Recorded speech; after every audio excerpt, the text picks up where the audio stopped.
Hi guys, welcome back to another GJ video review. Today we have this awesome looking keyboard from TT eSports. It's the Meka G1 Prime Team Edition. It's brand new. This keyboard is really rare. If you search for this on YouTube, you'll probably only see 2 to 3 videos on there at the moment. All the others are of the black one or the white one, but this is the brand new dark red version. So what I'll do is I'll go over the box, see what's inside it, go over the key switches. I'll fire up a game and you can check out my COD skills and we'll see how noisy this keyboard is. So we'll just get straight into it now. So here's the keyboard now. Before I open it up, I'll just have a look and see what's printed on the outside of the box. Okay, so there's the front there. Get a shot on that out of the light. And then we have the back here, which has just a heap of writing. So we'll just get a shot on the front up here. Alright, we'll just go over here. So this is the Prime version. It's the dark red one. It's the Team Edition. There is a black and a combat white version. There's the keyboard there. And then moving on, we have the Meka G1 logo. It's 50 million keystrokes. It'll last for a very long time. It's got custom picked keycaps. I'll go into that a little bit later on. And it's got cherry brown switches. So if you're not familiar with these type of switches, there's a whole heap of them out. There's black, there's blue, there's these brown ones, there's these red ones. They just pretty much have different weight to them, a different tactile feel. It's pretty much the gamer's choice, but I can go into those a little bit later on. Alright, on the back, the only bit of English is up here on the top. I'll see if we can get that in the shot. Yep. So we have 100 Hz polling rate, performs an in-time gaming response. It's got cherry brown switches, as I stated before. It gives a great elastic capability with life expectancy for up to 50 million keystrokes, which is good. It's got 2 USB ports on the back and audio jacks, which is good to see. And it's got 7 multimedia hotkeys as well, and it's got a detachable Palmrest. And I'll show you that once I get into it. That's pretty much everything there. It says Windows 7 over there, which you would expect. So I'll just go in and we'll have a look what's in there now. Let's just focus on that. Alrighty.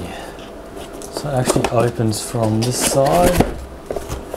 Spin it around like that. So first off, there's this massive sort of bit of cardboard which has everything printed on. There's actually some more info on here. So we'll actually go into that now. Okay, so I have military grade cable, tough and reliable. This is the same as on the black and the white one. I've had the black one before and this cable is massive. I'll show you that in a tick. It's got gold plated USB connector, a PS2 adapter for N-key rollover. So PS2 is apparently better for anti-ghosting and that. 100 Hz polling rate, which I mentioned before. And it's got the 50 million keystrokes and the cherry brown switches. Not much more, just a little bit on the up the top there. It's got the custom placed keycaps there, multimedia keys. You can see all the F keys, and then we also have the USB hub on the back there. And last is the Palmrest, which you can see down the bottom. First thing we see here is it's covered really nicely with this really thick protective foam, which is great. You don't want to get any damage in transport. Let's have a look what's in here. This is the Palmrest. Looks really nice. It's not rubbery. It looks like that'll be able to be cleaned really easily, which is good. Move that over there. Just have a look what's under here before we look at the keyboard. This is pretty standard for TT eSports these days. It comes in a little pack like this, nicely packed up. We've got your warranty policy there, just a bit of info about what to do if it breaks, and we have this really nice little booklet, really nicely done. Just tells you about how to set it up and all things like that. That's pretty much it there. Now on to the keyboard.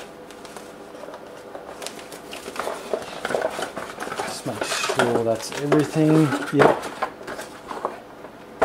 Take it out of here. And that's the keyboard there. Actually, I might get a closer view on this, so I'll just move the camera closer and we'll see how it looks. First off, I'll just cover the cable because it is classed as a military grade cable. It is quite crazy, the thickness of this. It is literally about the thickness of a finger. It is really sturdy, and that is never going to break. The length of this is, I would say, it's hard to say here, but once that's all wrapped up, I'll probably say about 1.2 meters all up, which is a decent length. And with the connectors, you've got your PS2 adapter, which some people may still use, and you've got your hub, which is on the back. I'll show you that. So that's just a 2-port USB hub. That's what gives that power. You've got your actual keyboard connector, and you've got your microphone and your headphone jacks there, and I'll show you where they are on the back as well. So they're all gold plated, which is good to see. I'll start with the keyboard from left to right. I've also got the black version of the Meka G1. We can just listen to how the different keys sound and how they feel, and I'll just remove some of the caps so we can see what the actual switches look like. Alright, so pretty much standard there. The only thing is you've got a FN key instead of your Windows key here. That'll be for your multimedia controls along the top. Now some people really do prefer to have a Windows key there. It just really depends. You do get an FN key over here, which I guess isn't too bad. I do like them on both sides, but it's no real big dramas. You can get used to them pretty quick. And then over there, so pretty much it's just your standard layout. Everything's gone into the design in developing this keyboard. Doesn't have fancy LEDs and all fancy attachments. It's purely just a gaming keyboard, and that's its purpose. So if we look over here, I've now got the black version and the prime, like that. Just make sure those are focused. So what I'll do is, first of all, I'll just move the mic a little bit so we can hear the sound. So this is the S on the prime. And now I'll just do the S on the black one. So this black one is relatively new as well, so it's not like the age is affecting the noise, but you can definitely tell there is quite a large difference in the sound there. I've been reading up, and the cherry brown switches on this one are more tactile, hence why you can hear the more sort of springy and noise effect.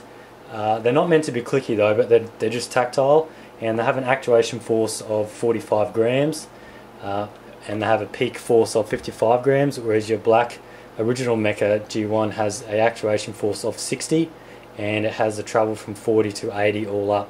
They both have a key travel of 2 millimeters to the actuation point and 4 millimeters to the bottom. And the black version isn't tactile and it's not clicky, so that's probably why it's got a more of a dull sound. So what I'll do now is I'll just pull off a keycap so we can have a look. So there's your brown in there. There's a little switch. And then we'll just pull one off the black one here, and you can see it's a black switch there. Many different brands used different keys for the switches. It purely depends on your type of gaming style. I recommend, if you're after a mechanical keyboard, it's best to Google mechanical keyboard switches, because there's about 10 different types, and they all give you different grades in gaming and things like that. Just smooth that one out. And as for the Palmrest, it simply just clips on like most standard ones. Just goes under like that, and if you look under there, that's how it goes on, like that. And then that's pretty much the bottom. We do have some feet here like that, and then just like that. And then when you put it back, I do prefer having a keyboard that sits up a bit. It just feels right. So. And then that's it there, like that.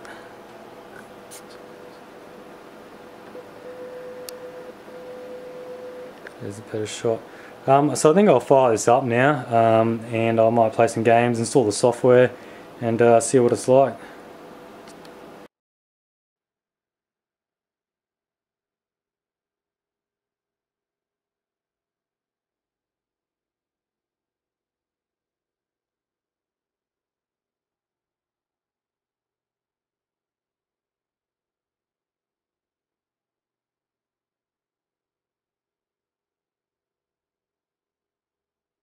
So as you just saw, the keyboard looks pretty good on a desk. Certainly something to make a feature out of it. It looks better than your old school just black keyboards. What I've done now is I've just fired up a game of Black Ops 2. I'm going to put the mic relatively close to the keyboard. I'm just going to clip it onto the bench here, and it probably might be a little bit too close, but this will just give you an idea of what the keyboard sounds like and that.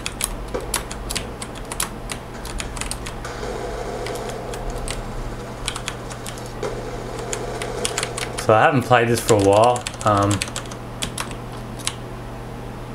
so I might be a little bit rusty.